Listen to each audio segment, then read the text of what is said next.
异火焚身，经过中州的浩劫，就结束吧。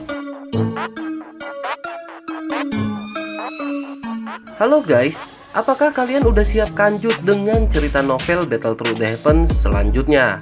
Sebelumnya terima kasih buat kalian yang udah stay di sini dan setia mendengarkan Mimin. Buat kalian yang baru datang, lihat dulu videonya dari awal biar nggak gagal paham. Kuy, kita teruskan.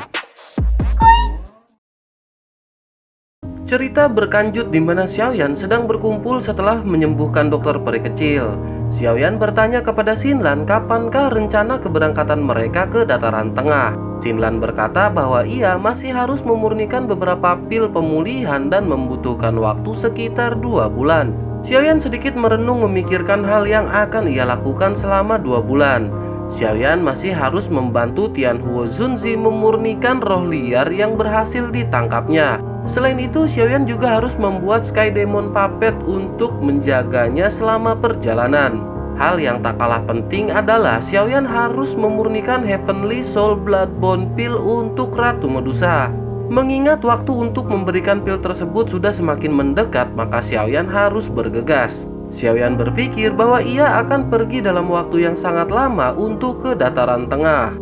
Oleh karena itu, ia tidak dapat membuat Ayang Embeb marah karena janjinya telah dilanggar. Xiaoyan segera bertanya kepada Xinlan apakah mereka tak akan terlambat untuk mengikuti kompetisi alkemis di Pill Tower. Xinlan segera menjawab bahwa masih ada waktu 2 tahun untuk mengikuti kompetisi tersebut. Kompetisi Grand Meeting Pill Tower juga merupakan hal yang paling penting bagi Xiaoyan. Mengingat jika berhasil masuk ke 10 besar, maka Xiaoyan akan memiliki kesempatan untuk mengambil 3000 Burning Flame.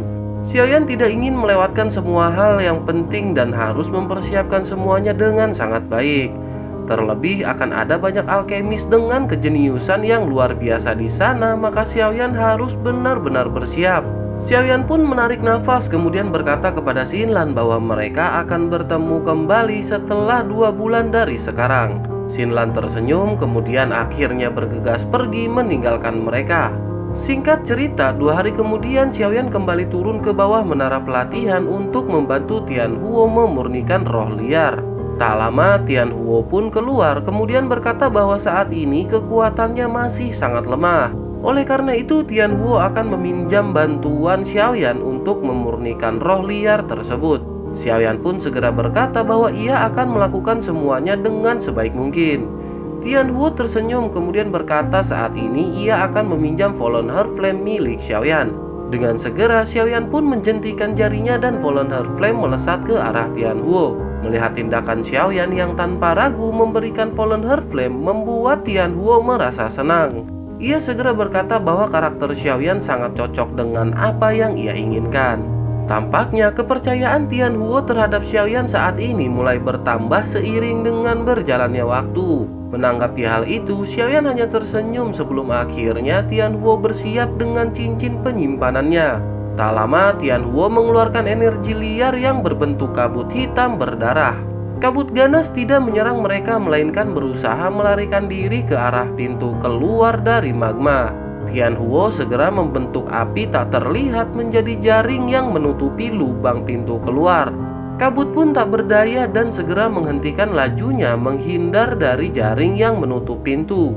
Tak berhenti di situ, Tianhuo segera melesatkan jaring ke arah kabut dan merubah bentuk dari api menjadi serigala. Terkaman kuat serigala membuat kabut tidak mampu bergerak untuk melepaskan diri.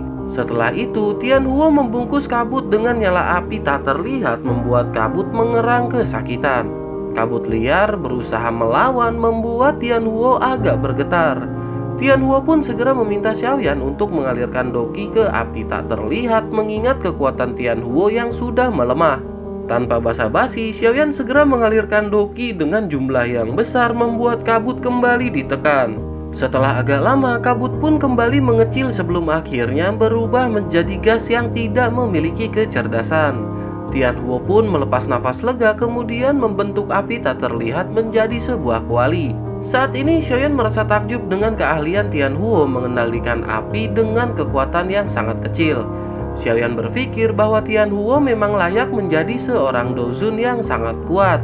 Tak lama setelah itu, Tianhuo mulai memurnikan kabut dengan kuali yang terbentuk dari api tak terlihat. Tianhuo meminta Xiaoyan untuk terus mengalirkan Doqi ke dalam api. Xiaoyan pun mengangguk membuat Tianhuo merasa semakin senang. Proses berjalan cukup lama dengan Xiaoyan yang menjaga nyala api sementara Tianhuo beristri jahat. Di sela-sela waktunya, Xiaoyan mengeluarkan gulungan Sky Demon Puppet dan mempelajarinya. Setelah selesai, Xiaoyan pun memasukkan gulungan dan mengeluarkan giok yang berisi energi spiritual dari Han Feng. Dengan kekuatan spiritualnya, Xiaoyan pun masuk ke dalam botol dan bertanya kepada Han Feng. Xiaoyan segera menanyakan mengenai keberadaan markas dari Hall of Soul kepadanya. Mendengar hal itu, Han Feng meminta Xiaoyan untuk mengeluarkannya jika memang ia menginginkan informasi tersebut. Xiaoyan terdiam, kemudian memasukkan api hijau giok ke dalam botol dan tak lama suara teriakan kesakitan pun segera terdengar.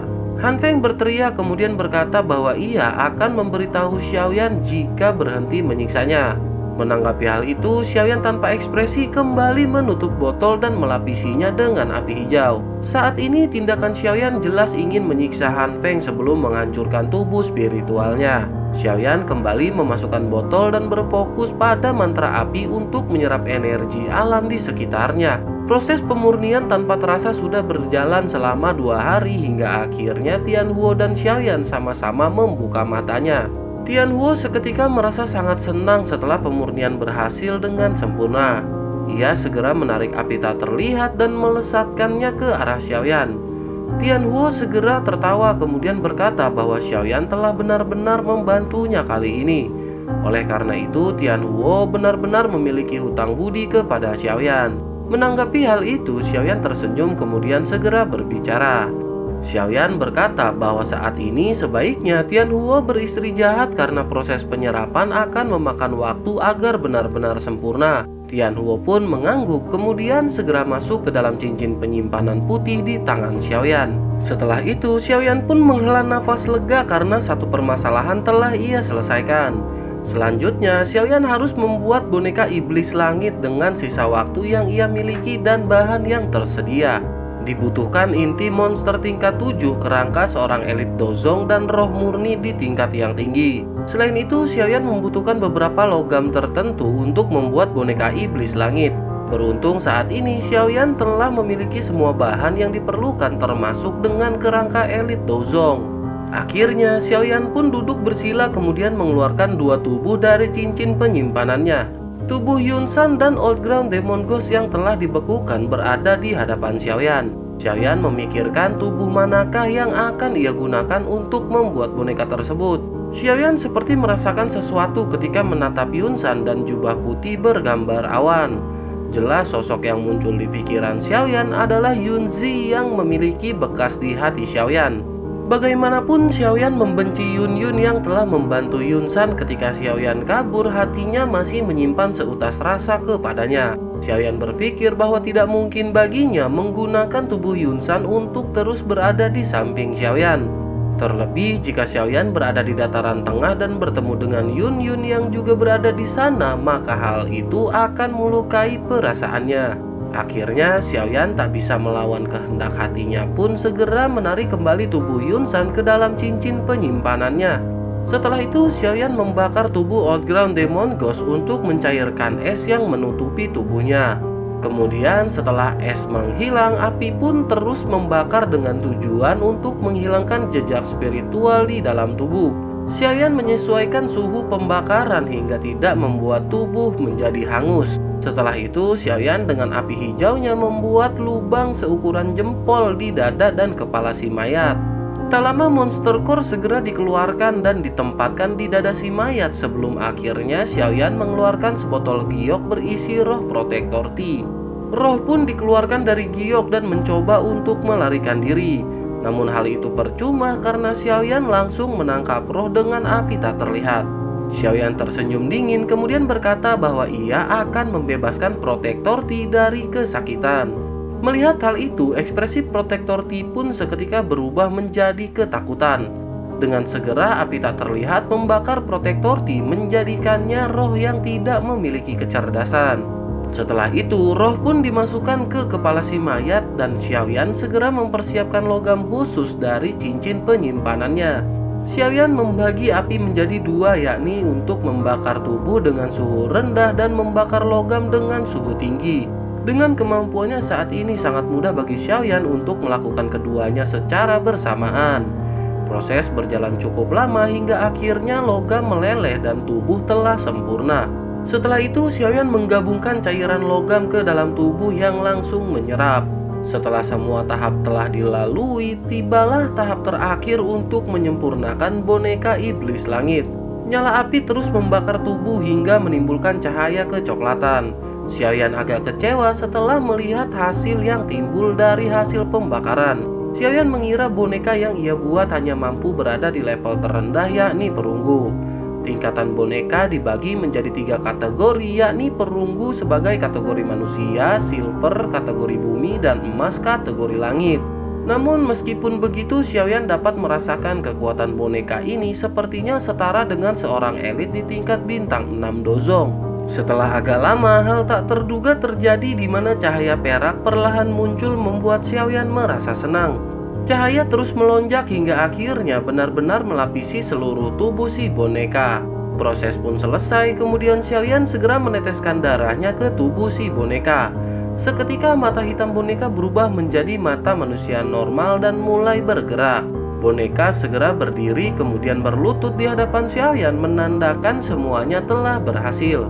Mengingat boneka ini bertingkat di kategori bumi, Xiaoyan pun menyebutnya dengan sebutan wayang iblis bumi. Dengan rasa senang, Xiaoyan pun mulai mencoba kekuatan dari si boneka. Xiaoyan bergegas terbang ke atas magma dan wayang pun mengikutinya. Xiaoyan segera memerintahkan wayang untuk memukul ke arah yang Xiaoyan tunjuk dan ia pun melakukannya. Pukulan kuat membuat ruang terdistorsi dengan gelombang dahsyat yang menghantam dinding magma hingga hancur berlubang. Xiaoyan benar-benar terkejut dengan kekuatan wayang yang ada di hadapannya. Xiaoyan menyadari pukulan kuat tersebut setidaknya dapat mengakibatkan kematian bagi seorang elit dozong biasa. Saat ini permasalahan Xiaoyan adalah mengatur tingkat kekuatan dari si wayang setelah melihat jejak langkah wayang di tanah dipenuhi dengan retakan. Setelah itu, Xiaoyan memasukkan wayang ke dalam cincin penyimpanannya dan memutuskan untuk beristri jahat terlebih dahulu. Hal yang selanjutnya harus Xiaoyan lakukan dan selesaikan adalah memurnikan pil tingkat 7 Heavenly Soul Bloodbone Pill. Setelah sedikit beristri jahat, Xiaoyan pun kembali ke akademi dan meminta Xiaoli untuk mencari beberapa bahan langka yang dibutuhkan. Bahan yang dibutuhkan benar-benar membuat Xiaoyan agak kesulitan mengingat jumlahnya yang sangat banyak.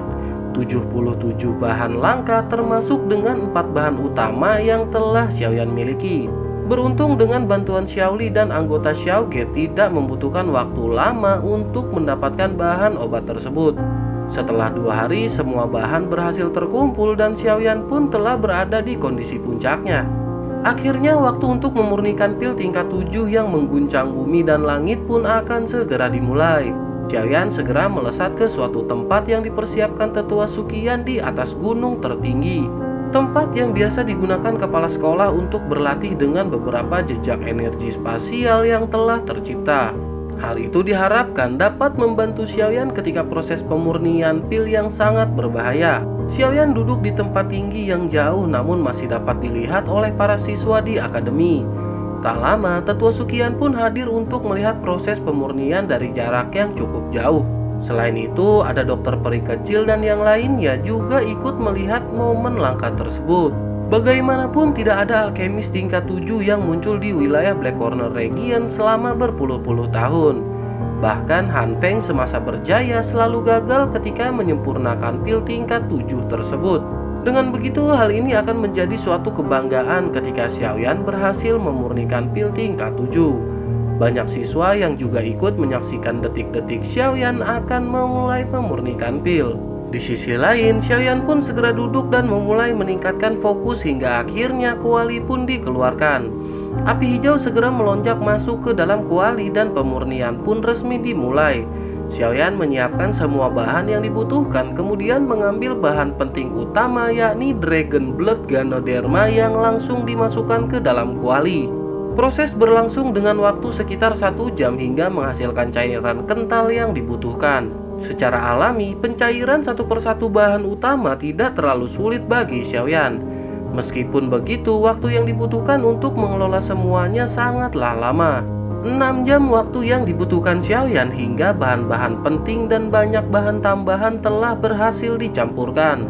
Selanjutnya, Xiaoyan mengeluarkan tetesan esensi darah binatang ajaib tingkat 7 yang ia dapat dari mayat binatang ajaib. Xiaoyan pun memasukkan tetesan darah ke dalam kuali namun tidak langsung menggabungkannya dengan bahan lain. Hal itu dikarenakan masih tersisa kekerasan liar dalam darah yang harus dimurnikan terlebih dahulu. Akhirnya, Xiaoyan pun mulai membakar tetesan darah liar dan seketika Xiaoyan pun terkejut. Xiaoyan merasakan tekanan dan perlawanan kuat menghantam energi spiritualnya.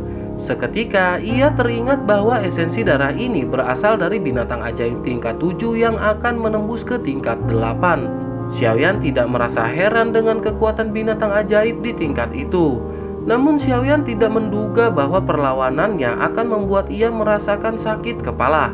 Benturan energi dan ledakan sesekali terjadi membuat semua orang yang menyaksikan pun menjadi khawatir. Pemurnian bertahan lama dan mengalami kebuntuan dengan Xiaoyan yang mulai kelelahan. Sementara itu, di sisi lain, tanpa sadar Xian mengeluarkan cahaya ungu setelah benturan energi liar dari tetesan darah dengan Xiaoyan. Xian tanpa basa-basi segera melesat menghampiri Xiaoyan yang kesulitan. Xian berkata bahwa sampai kapanpun Xiaoyan takkan mampu menahan tekanan energi kuat dari darah tersebut. Hal itu dikarenakan darah tersebut berasal dari binatang ajaib kuno dan memerlukan metode khusus untuk mengatasinya.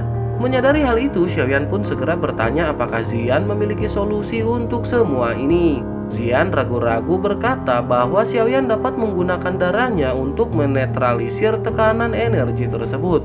Xiaoyan yang percaya kepada Xian pun segera menurutinya dan mengambil darah yang diberikan oleh Xian.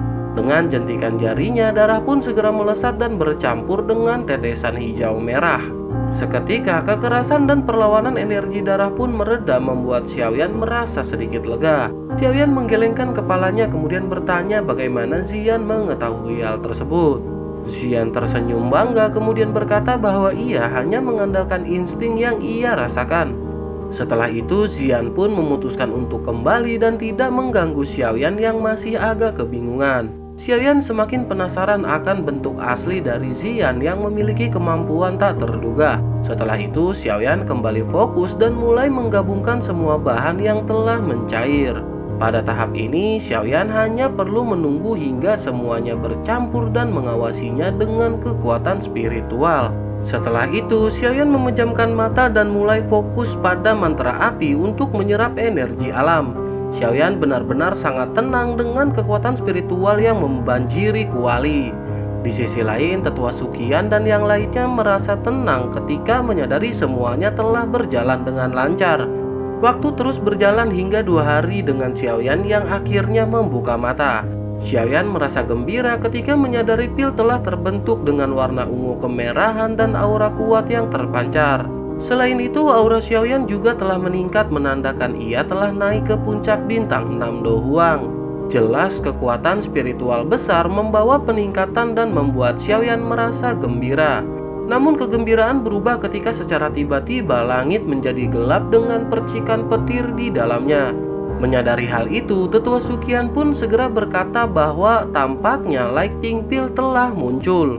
Menanggapi hal itu, dokter peri kecil di sampingnya bertanya apakah menurut Tetua Suqian, Xiaoyan akan mampu bertahan. Suqian merenung sejenak sebelum berkata bahwa ia tidak yakin dengan kondisi yang akan terjadi. Suqian lanjut berkata bahwa ia pernah melihat pil Lightning sekali di masa lalu. Pada saat itu, si alkemis meminta bantuan 3 elit bintang 3 Dozong untuk memblokir pil Lightning dan berhasil. Namun kali ini tingkat pil yang dibuat Xiaoyan lebih tinggi jika dibandingkan dengan si alkemis di masa lalu. Dengan begitu, Tetua Suqian ragu apakah Xiaoyan akan mampu bertahan dan memutuskan untuk bersiap membantu Xiaoyan. Dokter peri kecil mengangguk dan berniat melakukan hal yang sama dengan Tetua Suqian. Sementara itu, di sisi lain, Xiaoyan menatap ke langit hitam yang dipenuhi kabut dan percikan kilat. Xiaoyan pun mengingat perkataan gurunya, ketika pil tingkat 7 terbentuk maka akan ada fenomena alam yang menggetarkan jiwa. Yao Lao berkata jika Xiaoyan telah mengalami hal tersebut maka ia dapat dikatakan telah lulus. Xiaoyan merenung sejenak kemudian bergumam bahwa ia telah mencapai titik ini, namun sangat disayangkan Yao Lao tidak bisa melihatnya secara langsung. Setelah itu Xiaoyan pun bersiap menghadapi hantaman petir dan mengeluarkan pedang besarnya. Tak lama hantaman petir pun muncul dan Xiaoyan segera mengeluarkan teknik Six Joint Body Flowing Ruler. Teknik tahap pertama Splitting Fire segera menahan hantaman petir yang seketika pecah. Xiaoyan merasakan sedikit mati rasa di tangannya kemudian menancapkan pedang besar ke tanah. Xiaoyan tertawa dan menantang petir untuk kembali menyerang dan tak lama benar saja petir dengan kekuatan yang lebih besar kembali melesat. Xiaoyan membuat segel dan melesatkan teknik Open Mountain Seal yang seketika bertabrakan dengan petir dan menimbulkan suara guntur. Semua orang yang menyaksikan benar-benar dibuat terpana dengan suara sonik yang menusuk telinga. Xiaoyan mulai merasa sedikit kelelahan setelah benturan keras yang ia alami. Percikan listrik akibat benturan pun tanpa sadar masuk ke dalam tubuh Xiaoyan. Beruntung api surgawi melindungi bagian dalam tubuh Xiaoyan hingga tidak berdampak apapun. Tak lama petir dengan kekuatan yang semakin besar kembali menyambar ke arah Xiaoyan. Seketika api hijau segera melonjak dan menahan kilat yang kembali menimbulkan ledakan dahsyat. Xiaoyan benar-benar merasa kelelahan namun tetap berusaha untuk bangkit hingga akhirnya petir yang semakin besar kembali menerjang. Xiaoyan berteriak meminta wayang setan bumi untuk menyerang ke arah petir dan sosok Silver pun segera muncul. Tanpa ragu pukulan dilesatkan ke arah petir yang akhirnya pecah setelah benturan terjadi. Di sisi lain, Tetua Sukian terkejut melihat sosok Silver yang tiba-tiba muncul dengan kekuatan dahsyat menghantam petir. Dokter peri kecil juga kebingungan, terlebih ia tidak dapat merasakan aura dari sosok tersebut. Namun mereka samar-samar merasakan kekuatan luar biasa dari sosok Silver yang menerjang petir. Seketika Tetua Sukian teringat sesuatu dan bertanya-tanya apakah Xiaoyan telah berhasil membuat boneka iblis langit. Dokter peri kecil di sampingnya mengangguk kemudian berkata sepertinya dari teriakan Xiaoyan itu bukan boneka iblis langit melainkan boneka iblis bumi. Tetua Sukian yang menyadari tingkatan tiap boneka pun segera terkejut karena boneka di kelas bumi memiliki kekuatan yang menakutkan. Mereka samar-samar dapat merasakan sepertinya kekuatan si boneka berada di tingkat bintang 5 dozong. Sukian menggelengkan kepala dan bertanya-tanya bagaimana kekuatan boneka di tingkat langit. Beralih ke Xiaoyan yang kembali diserang petir dan mengandalkan wayang iblis bumi untuk menyerang. Setelah banyak pertukaran, Xiaoyan menyadari cahaya perak di tubuh wayang semakin menyala setelah terkena petir. Sepertinya serangan petir membuat wayang semakin sempurna dengan kekuatan yang meningkat. Xiaoyan benar-benar tidak menduga bahwa hal itu dapat terjadi. Sky Demon Puppet tanpa lelah terus menahan hantaman petir yang akhirnya perlahan melemah dan kabut hitam perlahan menipis sebelum akhirnya menghilang. Xiaoyan pun merasa lega kemudian menarik wayang masuk ke dalam cincin penyimpanannya. Xiaoyan merasa senang karena akhirnya ia berhasil memurnikan pil tingkat 7. Xiaoyan pun segera memasukkan pil ke dalam botol giok kemudian duduk bersila. Tanpa diduga energi petir yang masuk ke dalam tubuh Xiaoyan memberikan dorongan untuknya menembus bintang 7 Do Huang. Xiaoyan pun tidak menyia-nyiakan kesempatan tersebut dan mulai memejamkan matanya. Energi melonjak dengan deras memasuki tubuh Xiaoyan mengikuti aliran waktu. Tak terasa 6 hari telah berlalu dengan dokter peri kecil dan Tetua Sukian bersama yang lainnya bergantian memperhatikan Xiaoyan. Mereka jelas mengetahui kondisi yang dialami Xiaoyan berdasarkan aura yang terpancar. Di hari ke-7, Xiaoyan masih belum menunjukkan keberhasilan membuat dokter peri kecil sedikit khawatir. Hal itu dikarenakan dokter peri kecil merasa aura Xiaoyan semakin melemah dan berniat untuk menghampirinya. Namun tepat saat dokter peri kecil hendak melangkah, aura kuat segera melonjak dari tubuh Xiaoyan. Dokter peri kecil pun terkejut dan bersukacita setelah menyadari proses Xiaoyan menembus telah berhasil. Sementara itu di sisi lain, Xiaoyan pun membuka mata dengan kegembiraan yang melintas di wajahnya. Saat ini Xiaoyan merasakan sangat senang karena telah berhasil menerobos dan berada di bintang 7 Do Huang. Tak lama terdengar suara lembut yang bertanya kepada Xiaoyan apakah ia telah berhasil menembus. Dokter peri kecil dengan senyum indah telah berada di samping Xiaoyan yang langsung mengangguk. Xiaoyan tersenyum kemudian berkata sepertinya beberapa hari ini merupakan hari yang berat bagi dokter peri kecil yang khawatir menunggu Xiaoyan. Setelah itu Xiaoyan pun lanjut berterima kasih karena dokter peri kecil telah menjaganya selama beberapa hari terakhir. Menanggapi hal itu, dokter peri kecil segera berkata bahwa Xiaoyan tidak perlu berkata seperti itu setelah semua yang mereka jalani bersama. Xiaoyan pun tersenyum malu melihat ekspresi dokter peri kecil yang agak tidak senang dengan perkataan Xiaoyan. Kemudian Xiaoyan pun lanjut berkata bahwa ia tak akan mengungkapkan hal seperti itu di masa depan jika dokter peri kecil tidak suka untuk mendengarnya. Dokter peri kecil pun tersenyum kemudian mengangguk dan bertanya apakah yang akan Xiaoyan lakukan setelah ini. Xiaoyan berkata bahwa saat ini mereka akan segera melakukan perjalanan. Dokter peri kecil sedikit terkejut kemudian bertanya kapankah mereka akan berangkat. Xiaoyan merenung sejenak kemudian berkata bahwa mereka akan pergi dalam waktu 3 hari. Singkat cerita, setelah momen menegangkan sekaligus mengharukan yang dialami Xiaoyan, hari keberangkatan mereka pun telah tiba. Xiaoyan berada di satu ruangan bersama dengan yang lain sedang berbincang-bincang sebelum kepergiannya. Menyadari Xiaoyan yang akan pergi, Xiaoli pun merasa sedih karena dataran tengah merupakan tempat yang sangat jauh. Terlebih meskipun Xiaoyan memiliki kekuatan, sangat wajar bagi seorang kakak merasa khawatir dengan keselamatan adiknya. Xiaoli pun bertanya apakah Xiaoyan memang harus benar-benar pergi ke dataran tengah. Xiaoyan tersenyum kemudian berkata bahwa jika terus berada di sini sepertinya kemampuan Xiaoyan akan lambat untuk meningkat. Mengingat banyaknya orang kuat di dataran tengah maka akan memacu kemampuan Xiaoyan untuk lebih cepat berevolusi. Terlebih di sana Xiaoyan mungkin akan menemukan keberadaan dari Hollow of Soul dan membalaskan dendam setelah memiliki kekuatan yang cukup. Mendengar hal itu, Xiaoli pun tanpa daya mengangguk teringat perkataan kakak pertamanya. Xiaoli berkata bahwa Xiaoyan harus terus maju sesuai perkataan kakak pertama. Dengan begitu maka Xiaoyan akan dapat menyelesaikan permasalahan mengenai ayah mereka yang telah menghilang. Setelah itu Xiaoli bertanya kapankah Xiaoyan akan kembali dari dataran tengah. Xiaoyan terdiam kemudian berkata bahwa ia tidak tahu kapan akan kembali dari dataran tengah. Mendengar hal itu Xiaoli pun segera maju selangkah dan memeluk Xiaoyan kemudian berkata bahwa ia percaya Xiaoyan akan baik-baik saja.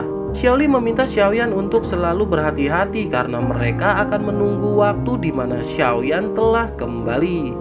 Mendengar hal itu, mata Xiaoyan pun memerah dan berkata bahwa ia akan baik-baik saja dan mengingat semua perkataan kakak kedua. Xiaoyan juga mengingatkan Xiaoli untuk selalu berhati-hati terutama dengan permasalahan Xiaogate. Setelah itu, Xiaoyan mengeluarkan botol giok di cincin penyimpanannya dan memberikannya kepada Xiaoli. Xiaoyan berkata bahwa ia akan merepotkan kakak kedua untuk menyerahkan pil tersebut kepada Cailin. Xiaoli agak sedikit terkejut mendengar nama yang diucapkan Xiaoyan. Namun secara alami Xiaoli menyadari bahwa yang Xiaoyan maksud adalah Ratu Medusa. Xiaoyan lanjut meminta Xiaoli mengirimkan orang untuk memberikan pil tersebut kepada Cailin.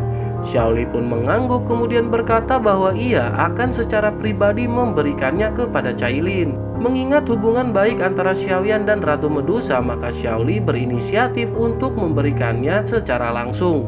Xiaoyan pun merasa sangat senang dengan sikap yang ditampilkan Xiaoli. Kemudian Xiaoyan pun beralih ke Tetua Suqian. Xiaoyan meminta Tetua Suqian untuk membantu Xiaoli bersama Xiaogate yang bekerja sama dengan Pain Gate. Mengingat wilayah Black Corner yang kacau, tidak menutup kemungkinan akan ada ahli kuat yang mencoba menyerang Xiaogate. Tetua Suqian segera berkata bahwa ia akan melakukan yang terbaik selama ia masih hidup. Xiaoyan pun tersenyum kemudian menangkupkan tangan berterima kasih kemudian pamit untuk pergi. Bersamaan dengan itu, Tetua Suqian pun berkata mengingat Xinlan yang belum menembus tingkat doang, maka Suqian menyiapkan Griffin untuk membawa mereka. Mendengar hal itu, Xiaoyan pun kembali berterima kasih kepada Tetua Suqian hingga tak lama Griffin pun tiba. Merasa tidak dapat menahan haru, Xiaoyan pun bergegas naik ke atas Griffin diikuti oleh dokter peri kecil Xian dan Xinlan. Akhirnya mereka pun segera pergi meninggalkan tetua Suqian, Xiaoli dan yang lainnya. Tak lama tetua Suqian pun berbalik dan bergumam apa yang akan terjadi jika Xiaoyan bertemu dengan kepala sekolah di dataran tengah. Setelah gumaman tersebut, tetua Suqian pun tertawa kecil membuat Xiaoli dan tetua lain merasa keheranan. Sementara itu di sisi lain, Xiaoyan, dokter peri kecil, Xian dan Xinlan pun memulai perjalanan panjang mereka ke dataran tengah. Senyum dan harapan memenuhi wajah Xiaoyan dengan banyak pikiran di dalam kepalanya. Terlebih akan adanya banyak manfaat ketika Xiaoyan telah berada di dataran tengah dan bayangan Sun Er pun terlintas di benak Xiaoyan.